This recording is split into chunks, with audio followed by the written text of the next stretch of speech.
에베소서 2장 1절에서 10절까지 말씀입니다.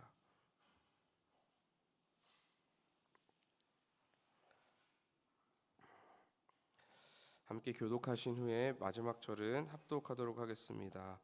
그는 허물과 죄로 죽었던 너희를 살리셨도다. 그때 너희는 그 가운데에서 행하여 이 세상 풍조를 따르고 공중의 권세 잡은 자를 따랐으니 곧 지금 불순종의 아들들 가운데서 역사하는 영이라.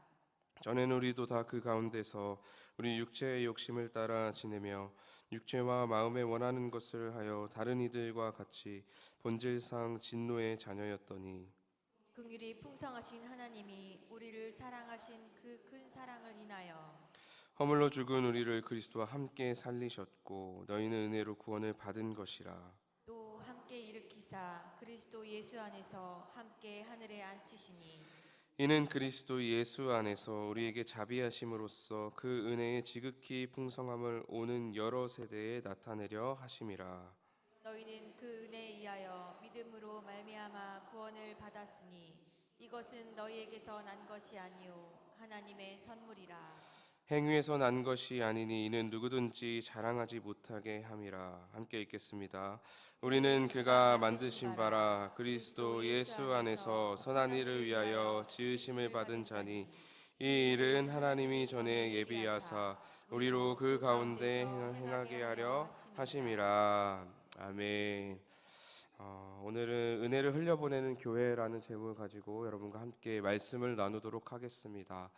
왜 선교사님은 올라오지 않으시지? 라는 그런 궁금증이 있으실 텐데요.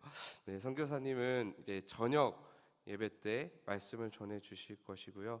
저는 오늘 오전에 여러분과 말씀을 나누도록 하겠습니다. 사람은 누구나 자기 자신을 궁금해합니다.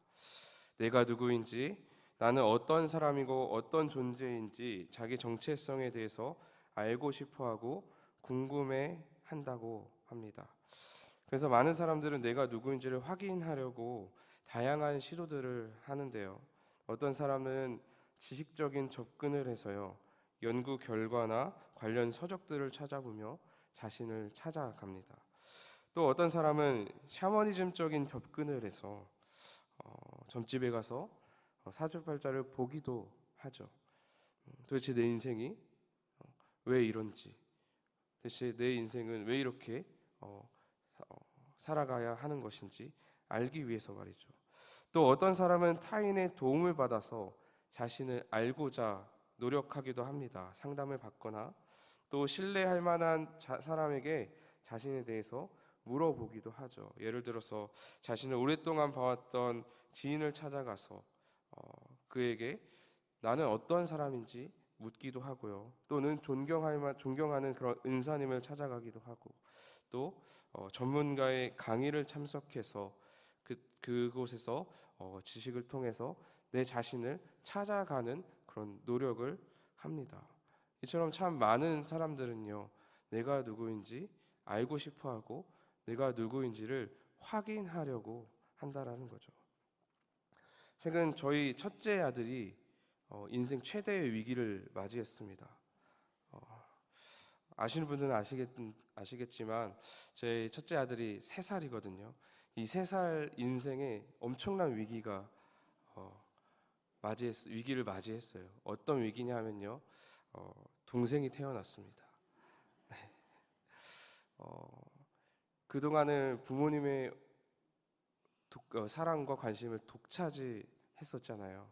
그런데 동생이 태어나고 난 이후로는 더 이상 부모님이 자기를 바라보지 않는 거예요. 그래서 이 친구가 참 위기감을 느낀 것 같습니다. 그래서 요즘 자꾸 저희들의 관심을 사려고 떼를 쓰기도 하고 울기도 하고 자꾸 저희들을 부르면서 자기가 자랑하고 싶은 것들을 막 자랑하면서 칭찬과 인정을 받으려고 부단히 애쓰고 노력하고 있어요. 여러분, 왜 우리 첫째 아들이 이렇게 부단히 저희들의 관심과 인정을 받으려고 노력할까요? 바로 자기 자신을 확인하기 위해서입니다. 그 전까지는요, 어떠한 의심도 없었습니다. 아, 나는 부모님의 사랑받는 아들이구나 라는 의심이 없었어요. 그런데 동생이 태어나고 보니까요, 상황이 다르게 된 거예요. 온전히 부모님의 사랑과 관심을 독차지하면서 아, 그래, 나는 사랑받는 존재야, 나는 사랑받는 부모님의 아들이야 라고 생각했는데 그 관심과 사랑이 줄어든 겁니다. 그런 상황에서 불안한 거예요. 내가 진짜 부모님의 부모님 사랑하는 아들 맞나? 그래서 자꾸 저희에게 관심과 사랑을 요구하는 겁니다. 이처럼 우리는 자기 자신을 알려고 하는 그런 욕구가 있습니다. 또 자기 정체성이 정말 내가 아는 이 정체성이 맞는 것인가 확인하고자 하는 그런 욕구가 있다라는 거예요. 그래서 우리는 부단히 내 정체성이 무엇인지, 나는 누구인지, 나는 어떠한 사람인지를 알려고 노력한다라는 거죠. 그리고 앞에서 제가 설명했듯이 다양한 방법들을 통해서 우리는 내 자신을 찾아가려고 합니다. 그렇다면 여러분, 우리 그리스도인들은 어떻게 내 자신을 알아가야 할까요? 그리스도인들은 어떻게 우리 정체성을 확인해야 할까요? 바로 하나님의 말씀을 통해서 우리는 우리의 정체성을 확인해야 될 줄 믿습니다. 바로 성경을 통해서 우리는 내가 누구인지, 내 자신은 어떠한 존재인지, 나는 어떠한 정체성을 가지고 살아가야 하는지를 확인해야 한다라는 거죠. 왜 그렇습니까? 나를 너무나도 잘 아시고 심지어 나를 창조하신 분이 바로 하나님이시기 때문입니다. 그 창조주 하나님으로부터 우리를 알아가야만이 우리는 정확히 우리의 존재를 알 수 있다라는 거예요. 오늘 본문에서 사도 바울은 성경이 우리에게 가르쳐준 여러 가지 정체성 중에서 한 가지인 구원받은 자라는 정체성에 대해서 말하고 있습니다. 바울은 구원받은 자라는 정체성에 합당한 삶이 무엇인지를 가르치고 있는데요. 오늘 이 시간 바울의 그 가르침을 통해서 구원받은 자로서 합당한 삶이 무엇인지를 깨달으시기를 소망합니다. 또한 그 합당한 삶이 무엇인지를 깨달아서요, 구원받은 자라는 그 정체성에 걸맞는 삶을 살아내고자 함께 우리가 결단하는 시간이 되어지기를 소망합니다. 에베소서 2장 8절에서 9절 말씀 다시 한번 읽어볼까요? 우리 함께 읽어보겠습니다. 시작. 너희는 그 은혜에 의하여 믿음으로 말미암아 구원을 받았으니 이것은 너희에게서 난 것이 아니요 하나님의 선물이라. 행위에서 난 것이 아니니 이는 누구든지 자랑하지 못하게 함이라. 아멘. 바울이 말하고 있듯이 우리는 믿음으로 구원을 받았습니다. 예수 그리스도를 믿는 믿음 안에서 주어진 은혜라는 것입니다. 그런데 구원의 은혜를 자신의 소유물로 여기며 자기 멋대로 판단하고 정죄했던 사람들이 있었습니다. 그들은 바로 유대 출신의 그리스도인이었어요. 당시 에베소 교회에는 두 부류의 사람들이 있었습니다. 유대 출신 그리스도인들과 이방인 그리스도인들이었습니다. 이들은 모두 예수를 그리스도로 믿는 자들이었어요. 하지만 이들 중에 유대 출신 그리스도인들은요, 구원의 은혜를 자신들의 전유물로 여깁니다. 그들은 하나님의 은혜로 구원받았다는 것에 동의하지만 그들은 하나의 조건을 더 내세워요. 어떠한 조건이냐 하면은 구원의 은혜는 하나님의 언약 백성들에게만 주어진다라는 조건입니다. 그러니까 하나님의 언약 안에 있는 유대인들에게만 하나님의 은혜가 주어진다는 겁니다. 하나님의 은혜가 주어지고 그 은혜로 말미암아 자신들만 구원받을 수 있다라고 생각했던 거죠. 유대 출신 그리스도인들은 이방인 그리스도인들을 인정하지 않습니다. 물론 바울이 있었기 때문에 겉으로 적극적으로 그들을 반대하지는 않았겠죠. 그러나 그들의 속마음 가운데서는 그들을 깔보고 그들을 판단하고 정죄했던 그런 교만함이 있었다라는 것이죠. 저들은 언약 안에 있는 사람들이 아니야. 저들은 이방인이야. 그들은 유대인이 아니야. 그들은 참 구원을 받지 못했어.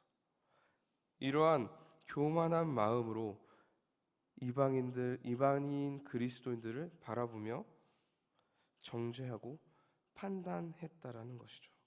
이러한 모습들이 어떻게 보면 하나님께서 우리에게 허락하신 그 은혜를 소유하려는 그런 모습이라고 할 수 있습니다.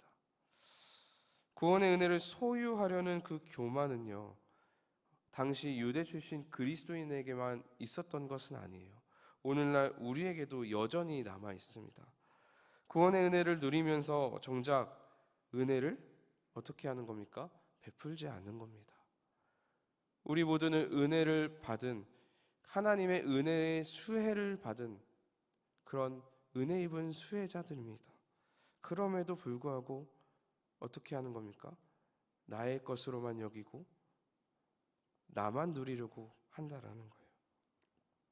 우리는 구원의 은혜가 나의 이야기로 잘 받아들입니다. 하지만 내가 아닌 다른 누군가의 이야기가 될 수 있다라는 것은 쉽게 간과한다라는 거죠. 특히 은혜의 수혜자가 내가 미워하는 사람이거나 내 기준으로는 은혜 받을 만한 사람이 아니라고 여겨지는 그 사람이라 한다라면 더더욱 우리는 인정하지 않게 된다는 겁니다. 우리가 모두 잘 아는 요나 이야기가 그렇습니다. 여러분, 하나님은 니느웨의 복음을 전하기를 원하셨죠. 그래서 요나 선지자를 택하십니다. 그들에게 회개하고 돌이킬 기회를 주시려고 하나님은 선하신 그 계획, 긍휼과 자비의 계획을 세우시고 계셨어요. 그래서 당시 선지자였던 요나를 불러서 하나님은 니느웨에 가라라고 명령하십니다.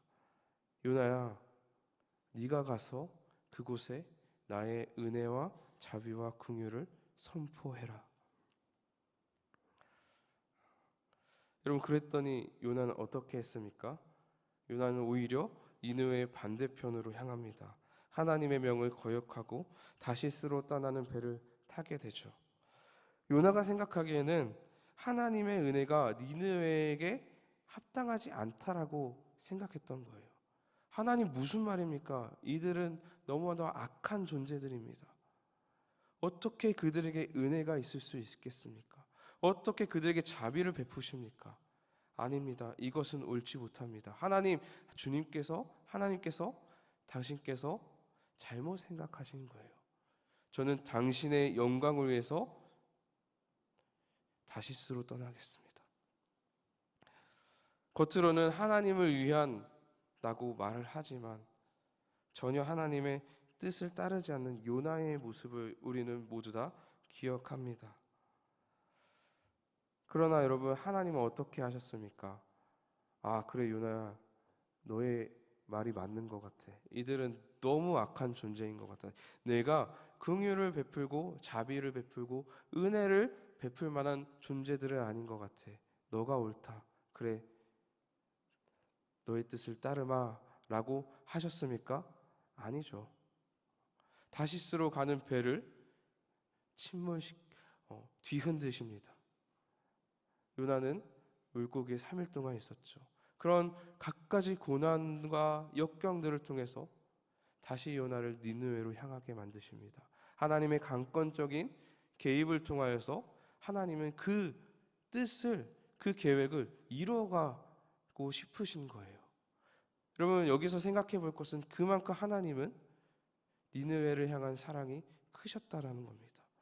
그만큼 하나님은 그들에게 은혜와 자비를 베풀기를 원하셨던 겁니다. 아무리 그들이 악하고 음란하고 죄악으로 가득 찬 도시라 할지라도 그곳에 있는 구원할 영혼들을 불쌍히 여기시고 그들에게 은혜를 베풀기 원하셨다는 거예요. 그런데 요나는 그 하나님의 뜻을, 그 하나님의 마음을 온전히 깨닫지 못하고 자신의 기준, 자신의 생각에 의해서 멋대로 행동하곤 하죠. 결국 하나님은 요나를 통해서 니느웨를 회복시키십니다. 요나는 어쩔 수 없이 니느웨로 가서 복음을 전해요. 구원의 메시지를 전합니다. 회개하고 돌이키라. 그러하면 심판이 멈출 것이다. 그랬더니요, 너무 놀라운 일들이 일어나요. 하나님이 예비하신 사람들이 있었던 거죠. 많은 사람들이 회개하고 돌이켰습니다. 심지어 니느웨 성의 왕까지 돌이켜서 이 니느웨 성이 하나님께 자백하고 회개하는 역사가 일어나요. 그런데 여러분, 그런 광경을 보는 요나는 끝까지 하나님의 뜻을 거역하죠. 성경에 보면요, 분명하게 이렇게 기록하고 있습니다. 요나가 매우 싫어하고 성을 냈다고 말해요. 회개하고 돌이키는 니느웨 성을 보고 요나가 매우 싫어하고 하나님께 성을 냈다고 말합니다. 하나님, 이게 무슨 일입니까? 네, 그들에게 자비와 긍휼, 은혜의 메시지를 선포하라 하시는 것까지는 저도 알겠어요. 그런데 왜 이들이 돌아옵니까? 왜 이들이 구원을 받습니까? 여전히 요나는 하나님이 니느웨에게 자비와 은혜가 베푸신 것을 못마땅하게 여기고 있어요. 사랑하는 여러분, 하나님은요, 자비와 은혜와 긍휼이 풍성하신 분이십니다. 그분의 그 풍성하신 은혜는요, 때때로 우리의 생각으로는, 우리의 지적 수준으로는 다 이해할 수 없을 정도로 풍성하세요. 감히 피조물인 인간이 그 모든 풍성하신 그 은혜를 헤아릴 수 있다라는 것은 사실 불가능합니다. 그렇기 때문에 우리는 그 풍성하신 하나님의 은혜 앞에서 어떻게 해야 할까요? 첫 번째는요, 우리는 선하신 하나님을 신뢰해야 하는 줄 믿습니다. 우리가 이해할 수 없고요, 납득할 수 없고 도무지 받아들일 수 없는 그런 하나님의 은혜와 자비를 할지라도요, 우리는 믿어야 돼요. 무엇을 믿어야 합니까? 자비와 은혜를 베푸시는 그 하나님이 선하시다라는 거죠. 두 번째로 우리는 어떻게 해야 합니까? 우리는 하나님의 풍성하신 은혜를 나의 한계로 제한하지 않아야 합니다. 하나님의 은혜를 제한하는 것은요, 교만입니다. 하나님의 은혜를 인정하지 않는 것은 하나님께 불순종하는 죄입니다. 하나님, 이 사람은 도무지 구원받을 수 없는 사람인 것 같아요. 하나님, 이 사람은 정말 너무 악합니다. 여러분, 우리는 너무 쉽게 이 사람을 판단하고 정죄할 때가 있어요. 그러나 여러분, 우리는 그러한 정죄와 판단을 정말 조심해야 합니다. 우리는 몰라요. 이 사람이 하나님의 구원의 계획 안에 있는 사람인지 없는 사람인지 우리는 알 수 없습니다. 그렇기 때문에 우리는 교만함 가운데 너무 쉽게 정죄하고 판단하는 것을 멈춰야 해요. 너무 안타까운 것은 몇몇 교회들은 세상을 향해서 너무 쉽게 정죄하고 판단한다라는 거예요. 그러나 여러분, 세상에 속한 사람들 중에는요, 여전히 하나님의 구원 계획에 속한 사람들이 분명히 있다라는 것을 우리는 기억해야 돼요. 아직 주님께 돌아오지 못한 자들이 너무나도 많다라는 것을 우리는 기억해야 합니다.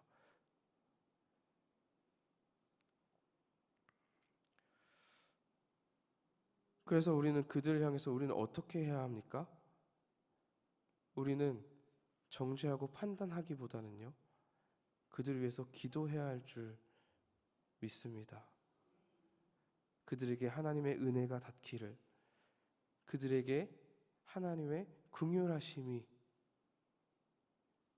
붙드시기를 우리는 간구하고 중보해야 되는 거예요. 비판과 정죄의 목소리보다는 그들에게 은혜가 있다라는 것을 알려주어야 한다라는 것이죠.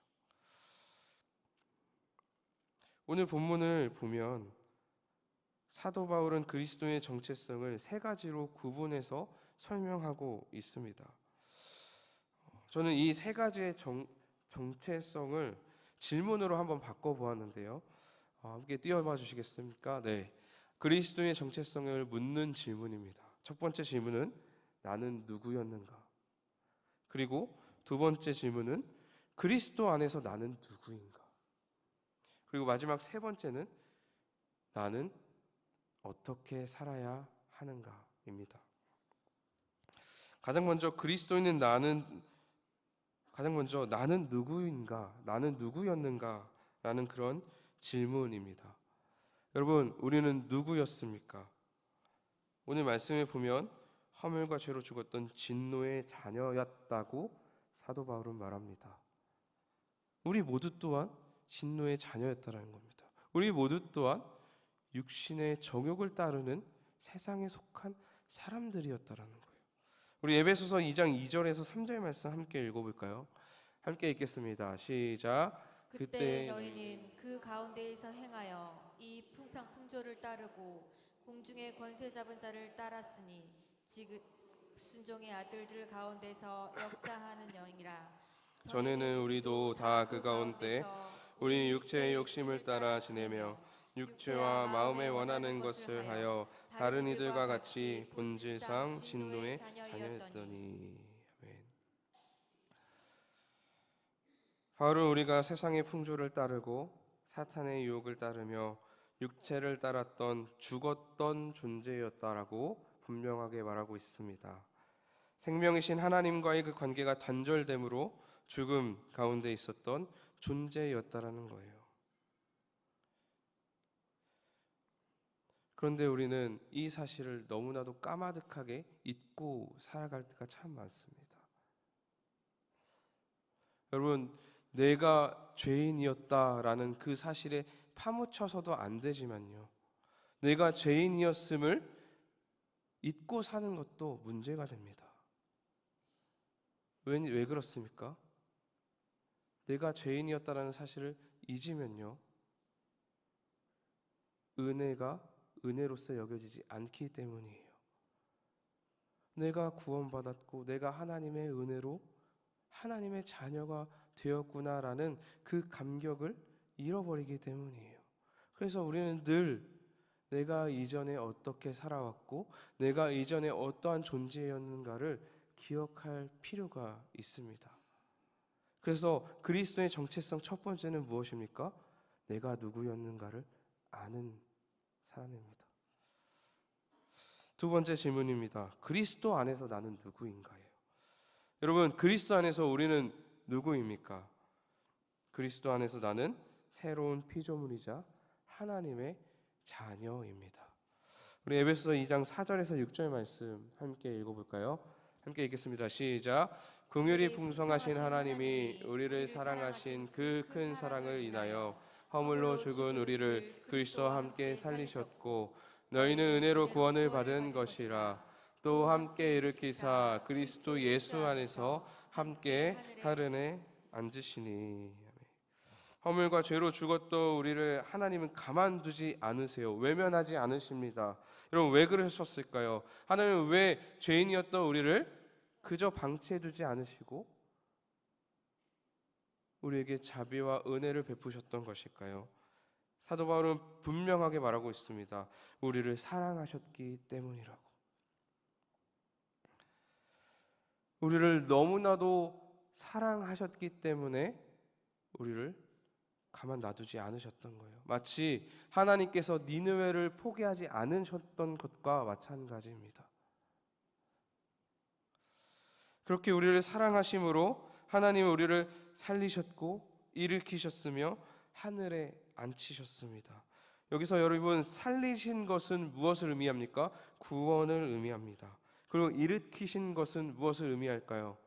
부활을 의미합니다.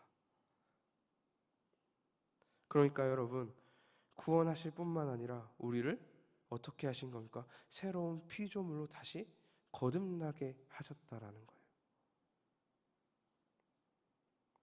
여러분, 이게 정말 놀라운 은혜라는 것을 여러분 기억하셨으면 좋겠어요.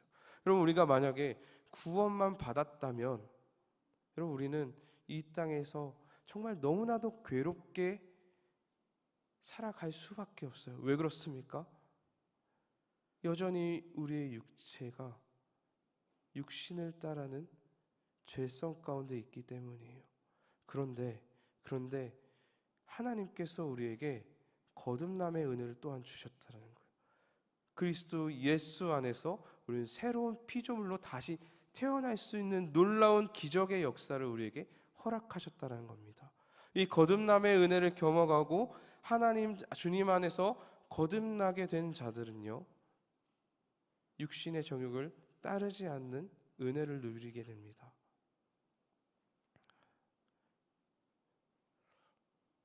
또한 하나님께서 우리에게 또 다른 은혜를 주셨죠. 우리를 구원하실 뿐만 아니라 우리를 거듭나게 하신 그 하나님께서 그것만으로 만족하지 않으시고 또 다른 은혜를 주셨습니다. 죽을 수밖에 없던 본질상 진노의 자녀였던 우리를 누가 되게 어떠한 존재로 만드십니까? 하나님의 자녀가 되는 권세를 주십니다. 하늘에 앉히시는 은혜예요. 예수 그리스도와 함께 그 자리에 앉는 그 권세를 우리에게 주신 것입니다. 여러분, 이것을 통해서 하나님이 얼마나 은혜가 풍성하신 분이시를 깨달으시길 바랍니다. 이렇게 은혜와 긍휼이 풍성하신 하나님께서 우리에게 한없는 자비와 은혜를 베푸십니다. 대부분의 그리스도인들이요, 여기까지만 기억해요. 아, 그래, 하나님이 우리에게 한없는 은혜와 자비를 베푸셨구나. 아, 너무 감사하다. 아, 난 너무 은혜 받았다. 난 너무 하나님께 사랑받는 존재이구나. 여기까지만 생각해요. 그런데 더 중요한 게 있음을 사도 바울은 우리에게 말하고 있어요. 그것이 무엇입니까? 은혜 받은 자로서 어떻게 살아가야 하는가. 이것을 우리는 너무나도 생각하지 않고 살아간다는 거예요. 은혜 받았다라는 그 감격에 취해서 은혜 받은 자로서 그러면 나는 어떻게 살아가야 하는지 그것에 집중하지 않는다라는 거죠. 바울은 분명하게 하나님께서 우리에게 은혜를 주신 목적이 있다라고 말씀하고 있습니다.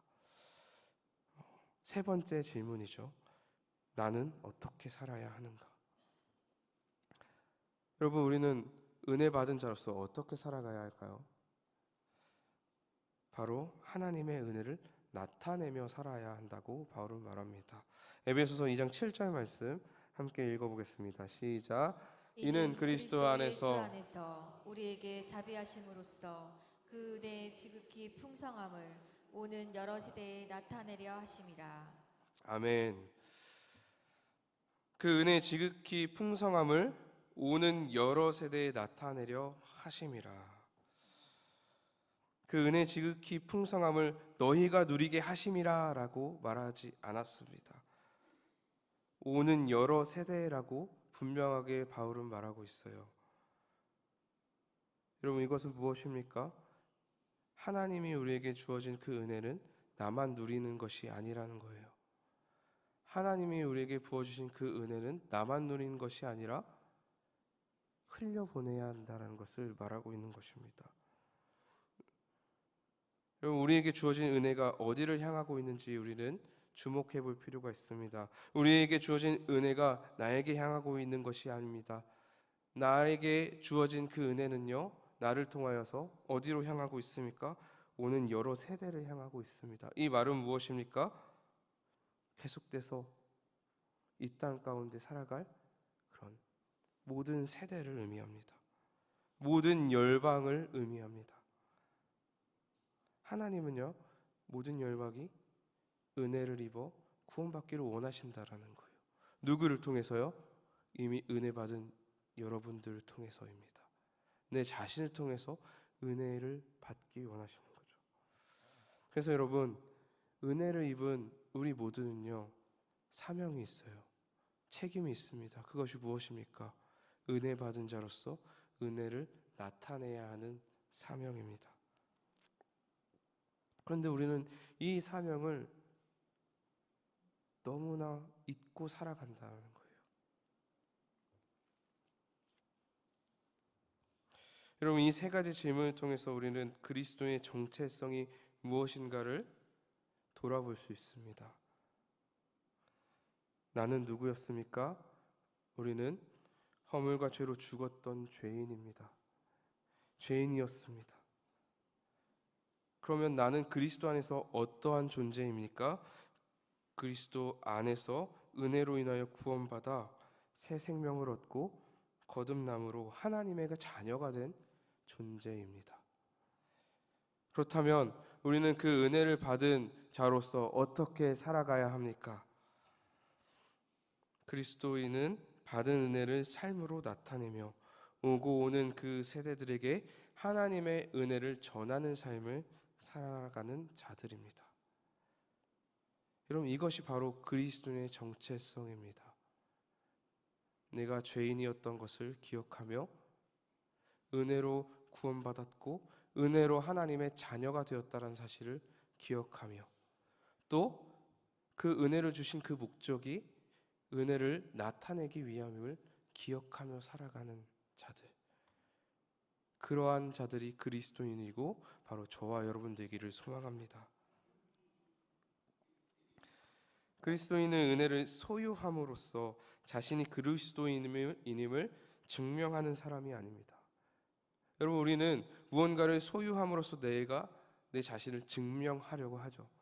돈을 많이 소유함으로써 나는 능력 있는 사람이야, 나는 재산이 많은 사람이야, 나는 꽤 괜찮은 사람이야 라고 드러내고 확인하려고 합니다. 증명하려고 합니다. 어떤 사람은요, 많은 인기를 소유함으로써 내가 꽤 많은 사람들에게 인정받는 사람이야 라고 증명해요. 또 어떤 사람들은요, 지식을 소유함으로써 나는 꽤 지식인에 속하는 꽤 괜찮은 사람이야 라고 증명한다라는 거예요. 마찬가지로 너무나도 안타깝게도 많은 그리스도인들이 은혜를 소유함으로써 내가 그리스도인임을 증명하려고 합니다. 이 말은 무엇입니까? 구원받았다는 그 사실 하나만으로 내가 그리스도인입니다라고 설명하려고 한다라는 겁니다. 저는 은혜로 구원받았어요. 그러니까 저는 그리스도인입니다. 그런데 여러분, 그리스도인은 구원받았다는 그 사실만으로 그리스도인임을 증명해내는 사람이 아닙니다. 즉, 은혜를 하나님께 받은 그 은혜를 내가 소유함으로써 저는 그리스도입니다라고 설명해내는 그런 사람들이 아니에요. 오히려 소유하는 것이 아니라 흘려 보냄으로써 저는 그리스도인입니다라고 증명해내는 사람이라는 것을 기억하셨으면 좋겠습니다. 여러분, 교회도 마찬가지입니다. 교회의 존재 목적은요, 하나님의 은혜를 드러내며 은혜를 세상 가운데 흘려보내는 거예요. 교회는 하나님께 받은 은혜를 가지고 우리끼리 즐겁고 기뻐하는 그런 공동체가 아닙니다. 계속해서 우리의 시선을 어디로 향해야 하는 겁니까? 공동체 안에 있는 것이 아니라 밖으로 향해야 되는 거예요. 하나님이 주신 은혜가 너무 기쁘고 너무 은혜롭다, 너무 좋다 해서 끝나는 것이 아니라 너무 좋은데 아직 이 좋은 것을 맛보지 못한 사람들이 있네. 그들에게 이 은혜를 전해야겠다. 이것이 바로 그리스도인의 태도이고요, 교회가 가져야 하는 모습이라는 거예요. 교회는요, 무엇을 하든지 하나님의 은혜가 나타내야 할 줄 믿습니다. 교회는요, 교회가 머무는 그 자리에는 하나님의 은혜가 남아야 되는 거예요. 마찬가지입니다. 교회인 우리 모두도 우리가 머무는 그 자리에 하나님의 은혜가 나타내야 돼요. 하나님의 은혜가 남겨져야 됩니다.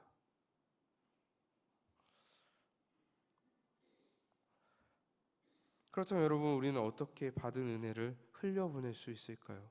어떻게 받은 은혜를 흘려보내야만 할까요? 에베소서 2장 10절 말씀입니다.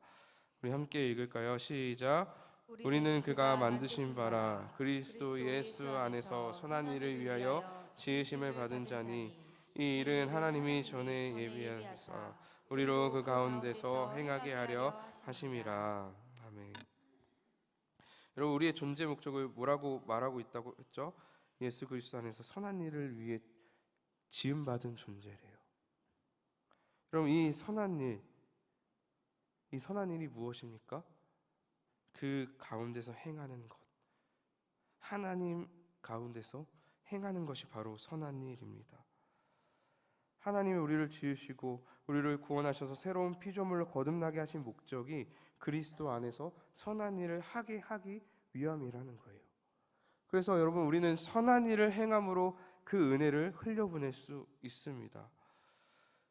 여러분, 선한 일 하면 떠오르는 이야기가 있어요. 선한 사마리아인 이야기입니다. 어떤 한 사람이요, 강도를 만납니다. 그래서 길가에 쓰러져서 있는 거죠. 그 마침 한 제사장이 길을 지나가는데 그 쓰러져 있는 강도 만난 그 사람을 그냥 보고 지나칩니다. 그 뒤에 이어서 레위인도 그 길을 걸어 지나가는데 그 레위인조차도 지나가는 거예요. 모르겠습니다. 그들이 그냥 지나친 이유가 무엇인지 모르겠어요. 뭐 제사장의 직무가 너무 바빠서, 레위인으로서 부정한 것을 만지면 안 돼서, 그러한 율법적인 이유도 있을 거예요. 그들에게도 합당한 이유가 있을 것입니다. 그러나 주님은 누가 참 이웃이냐라고 묻는 그 질문에 이렇게 답해요. 선한 일을 하고 그들에게 자비를 베푼 자가 참된 이웃이다라고 말합니다. 제사장과 레위인은 그냥 지나쳤는데요, 그때 마침 한 사마리아인이 지나갑니다. 여러분, 그 사마리아인이 어떠한 사람들인지 아시죠? 유대인에게 사마리아인들은 상종 못할 사람들이에요. 죄인입니다. 그들과 함께하면 안 되는 존재예요. 그런데 그러한 사마리아인이 그 강도 만난 그 사람을 기름과 포도주로 상체를 싸매주고 쉴 수 있도록 주막으로 데려가셔서 그 주막 안에서도 보살펴 줍니다. 근데 거기까지만 해도 너무 대단하잖아요.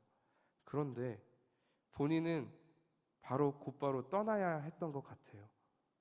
이튿날 이 사람이 좀 더 그곳에서 머물러서 회복할 수 있도록 체류 비용을 대신 지불합니다.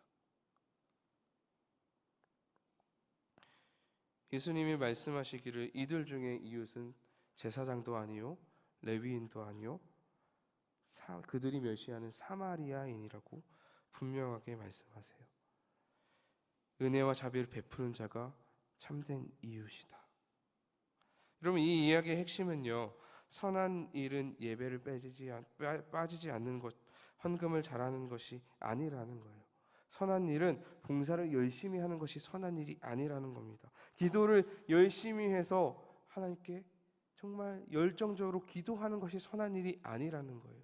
그럼 여러분, 선한 일이 무엇입니까? 도움이 필요한 자들에게, 은혜가 필요한 자들에게 은혜와 자비를 베푸는 것이 바로 선한 일이라고 주님이 가르치고 계시는 겁니다.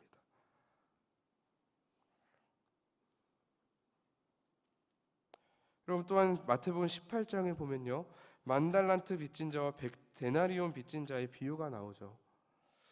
주인이 만달란트 빚진 종의 그 빚을 아무런 대가 없이 모두 다 탕감해 줍니다. 은혜를 받은 거죠. 그런데 이 만달란트 빚진 자에게 또 빚을 진 100데나리온 빚을 진 그 동료가 있는데, 이 만달란트를 탕감받은 그 사람이 100데나리온 빚진 그 동료에게 빚을 독촉합니다. 빨리 갚으라고. 이 동료가 간곡히 예언합니다. 지금 형편이 너무 안 됩니다. 조금만 기다려주세요. 제가 분명히 갚겠습니다. 안 갚겠다고 말한 것도 아니에요. 갚겠다고 말했어요. 그런데 이 만달란트를 탕감받은 이 종은요, 기다리지 않습니다. 이 동료를요, 옥에 가둬요. 너무나도 배은망덕한 그런 모습이죠. 이것을 본 주인은 이렇게 말합니다. 우리 마태복음 18장 32절에서 34절 말씀 함께 읽어볼까요? 시작. 이에 주인이 그를 불러다가 말하되 악한 종아, 내가 빌기에 내가 내 빚을 전부 탕감하여 주었거늘 내가 너를 불쌍히 여긴가 같이 너도 내 동료를 불쌍히 여김이 마땅하지 아니하냐 하고 주인이 노하여 그 빚을 다 갚도록 그를 옥졸들에게 넘기니라. 예수님께서는 받은 은혜를 흘려보내는 것이 마땅하다라고 가르치고 있는 것입니다. 은혜와 자비를 너희들이 누리고 받았다면 마땅히 그 받은 은혜를 누군가에게는 흘려보내는 것이 맞다라는 거예요. 그런 베푸는 자비를 베푸는 그런 선한 일을 너희들 마땅히 해야 한다라는 겁니다. 구원의 은혜를 받은 사람은요, 은혜를 행하는 자임을 기억하시기 바랍니다. 어떻게 은혜를 행합니까? 은혜와 자비를 베푸는 것으로 은혜를 흘려보냅니다. 긍휼과 사랑을 행하는 것으로 그 은혜를 흘려보내는 것입니다. 저희 청년부 리더십들에게 저는 늘 강조하는 것 중에 하나가 있습니다. 리더십은 어쨌든 리더들을 말하잖아요. 그래서 늘 청년부의 행사들을 하기 위해서 기획하고 또 회의를 하고 같이 막 일을 도모합니다. 그런데 제가 늘 우리 리더십들에게 강조하는 것이 있어요. 뭐냐면요, 일을 잘하려고 하지도 말고 일을 성공적으로 해내려고 하지도 마라. 은혜를 남기고 은혜가 있게 하자. 저는 늘 이것을 강조해요. 여러분, 교회는요, 일을 행정적으로 잘 처리하고 행사를 성공적으로 해내는 공동체가 아니에요. 여러분, 그러한 공동체는 세상에 너무 많이 있죠. 사실 교회보다 더 탁월합니다. 우리 청년들만 봐도 그래요. 회사 생활하는 그 청년들 너무 탁월해요. 일 하나하나 너무 꼼꼼하게 잘하고요. 분석도 너무 잘해서요. 딱 어떤 목표를 딱 설정하고 그 일들 해내는 거 너무 잘합니다. 그런데 여러분, 교회 공동체는 일을 잘하는 공동체가 아니에요. 잘하기 위해 존재하는 공동체가 아니잖아요. 은혜를 나타내고 은혜를 흘려보내는 공동체가 바로 교회 아닙니까?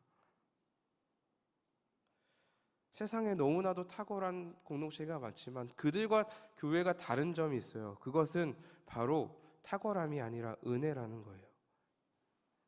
은혜가 있다라는 겁니다. 여러분, 마찬가지입니다. 그리스도인이 머물다 간 자리에는 반드시 은혜가 남겨져 있어야 합니다. 교회가 하는 모든 일에는 반드시 은혜가 있어야 해요. 일이 잘 되어지든 잘 되어지지 않든 그리스도인과 교회는 반드시 무엇을 나타내야 합니까? 은혜를 나타내야 한다는 거예요. 너무나도 안타까운 것은요, 교회의 그 일을요, 성공과 실패로 판단하는 그런 기준들이 우리 안에도 있다라는 거예요. 어떤 행사를 합니다. 많은 사람들이 모여요. 정말 성공했다. 많은 사람들의 그 피드백이 좋습니다. 이 행사에 성공했네. 과연 이게 교회의 모습일까요? 저는 아니라고 생각합니다. 그럼 무엇이 교회의 일입니까?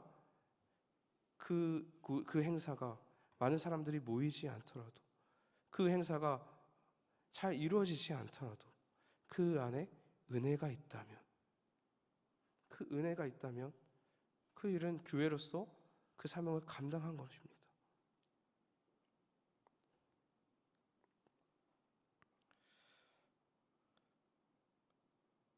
너무 안타까운 것은 많은 그리스도인들이 받은 은혜를 다시 흘려보내지 않는다는 것입니다. 받은 은혜를 소유하려고만 한다는 거예요. 여러분, 우리는 기억해야 합니다. 우리는 본질상 진노의 자녀였습니다. 우리는 은혜 받았습니다. 아무런 대가 없이 우리를 살려주셨고요, 아무런 대가 없이 우리를 새롭게 만드셨습니다. 아무런 대가 없이 하나님의 자녀 삼아 주셨어요. 그 놀라운 은혜를 받았는데 왜 우리는 다른 누군가에게 은혜를 베풀지 못하는 것인가요? 입을 열면 불평과 불만이 넘쳐납니다. 용서하고 용납하기는커녕 미워하고 질투하기 바쁩니다. 자비를 베풀고 은혜를 베풀어야 함에도 불구하고 실수를 질책하고 정죄하기 바쁩니다. 여러분, 이러한 모습이 어떻게 은혜 받은 자의 모습이라 할 수 있겠습니까? 이러한 모습이 어떻게 교회의 모습이라 할 수 있겠습니까? 사랑하는 여러분, 은혜 받은 자로서 은혜를 행하시기 바랍니다. 용서하시고 용납하시고 자비를 베푸시고 은혜를 전하시기 바랍니다. 교회는 은혜를 소유하는 공동체가 아닙니다. 교회는 은혜를 흘려보내는 공동체입니다. 우리가 은혜를 흘려보내면 보낼수록요, 하나님의 새로운 은혜가 더욱더 우리를 풍성하게 만들 거예요. 그러한 기대감을 가지고, 그러한 소망을 가지고, 그러한 사명감을 가지고 은혜를 흘려보내는, 그리고 은혜를 행하는 저와 모두가 되기를 소망합니다. 은혜를 나타내고 은혜를 행하는 일은 분명 쉬운 일은 아닙니다. 왜냐하면 우리의 육신은 여전히 정욕 가운데 있기 때문이죠. 은혜를 행하기 위해서는요, 우리의 육신의 그 정욕을 이겨내야 합니다. 우리의 본질과 그 본성을 바꿔내지 않으면 은혜를 행할 수가 없어요. 우리는 은혜를 행하기 위해서 끊임없이 우리의 육신의 소원을 끊임없이 거부하고 맞서야 합니다.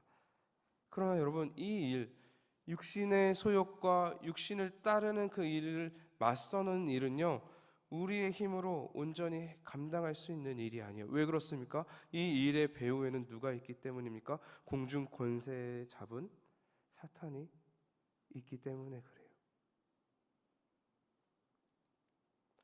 우리 스스로의 힘과 능력으로는 그들을 대적할 수 없습니다. 그렇다면 여러분, 우리는 어떻게 하는 겁니까? 포기해야 하는 겁니까? 아니에요. 예수님께서 십자가에 오르시기 전에 무엇을 하셨는지 우리는 기억할 필요가 있습니다. 주님이 무엇을 하셨습니까? 아버지께 기도하셨습니다. 아버지께 간절히 구하며 그 도움을 구하셨어요. 근데 그 도움이 어떠한 도움이었습니까? 자신의 뜻을 들어달라는 도움을 구하는 기도가 아니었어요. 예수님의 그 개인의 뜻을 꺾고 하나님의 뜻을 따를 수 있도록 도와달라는 기도였습니다. 나의 원대로 와옵시고 아버지의 원대로 하옵소서. 아버지의 뜻을 따를 수 있기를 주님을 간구하신 거예요. 사랑하는 여러분, 우리는 내가 원하는 것, 내가 소원하는 것만 기도할 때가 참 많죠. 주님, 제가 이거를 원합니다. 주님, 내가 이것 하기 원해요. 여러분, 아닙니다. 우리는 반드시 하나님의 뜻을 따를 수 있도록 아버지의 도움을 구하는 기도를 먼저 해야 할 줄 믿습니다. 주님, 저의 뜻은 이렇지만 아버지 하나님, 주님의 뜻을 따를 수 있도록 주님, 우리를 붙들어 주시고 우리를 변화시켜 주시고 우리의 마음을 움직여 주시옵소서. 그렇게 하나님의 도우심을 구하는 자만이 나의 육신의 소욕을 따르지 않고 하나님의 뜻을 따르며 은혜를 행하는 자로 살아갈 수 있다라는 사실을 기억하시기 바랍니다. 여러분, 그리스도의 정체성은 구원의 은혜를 받은 걸로 확증되는 것이 아니라고 했습니다. 받은 은혜를 흘려보내는 삶을 통해서 확증된다라는 것을 기억하셔야 돼요. 은혜 받은 자로서 여러분이 있는 곳에 은혜를 흘려보내시고요, 받은 은혜를 늘 기억하며 만나는 모든 이들에게 은혜와 자비와 긍휼을 베풀어 하나님의 영광을 나타내는 삶을 살아가시기를 소망합니다. 그럼 여러분, 중요한 것이 있습니다. 우리가 은혜를 받고 구원을 받아 하나님의 자녀가 되며 그리스도인으로서 은혜를 베풀고 은혜를 흘려보내기 위해서는요, 우리 혼자만의 힘으로 되는 것이 아니에요. 아버지께 구하는 것도 필요합니다. 그런데 또 한 가지의 믿음이 필요해요. 어떠한 믿음입니까? 예수 그리스도 안에 거하는 믿음이 필요합니다. 예수 그리스도와 함께하는 믿음이 필요해요. 여러분, 오늘 에베소서 2장 1절에서 10절까지의 말씀에 보면 계속해서 반복되는 문장이 있습니다. 그리스도 안에서 그리스도와 함께. 계속해서 바울은 이것을 강조하고 있어요. 우리는 그리스도 안에서만이 구원을 얻을 수 있고요, 우리는 그리스도 안에서만이 새로운 피조물이 될 수 있고, 우리는 그리스도와 함께 해야만이 은혜를 나타낼 수 있다는 것을 기억하시기 바랍니다. 그래서 여러분, 우리는 끊임없이 그리스도 안에 거하기를 힘써야 되는 것입니다. 주님, 내 안에 그리스도가 살아가게 하시고 그리스도 안에서 온전히 그리스도인답게 살아가게 하여 주시옵소서. 내 뜻이 아닙니다. 주님의 뜻을 구하며 주님의 뜻에 인도함을 받아 살아가게 하여 주시옵소서. 이렇게 하나님의 도움을 구하는 자만이 은혜 받은 자로서 합당하게 그리스도의 그 정체성답게 은혜를 흘려보내며 은혜를 나타내며 은혜가 필요한 자들에게 자비와 은혜를 베풀며 그렇게 그리스도인답게 살아갈 수 있다라는 사실을 기억하시기 바랍니다. 저와 여러분들이 오직 그리스도와 함께함으로 은혜를 흘려보내는 그런 인생 되어지기를 주님의 이름으로 축원합니다.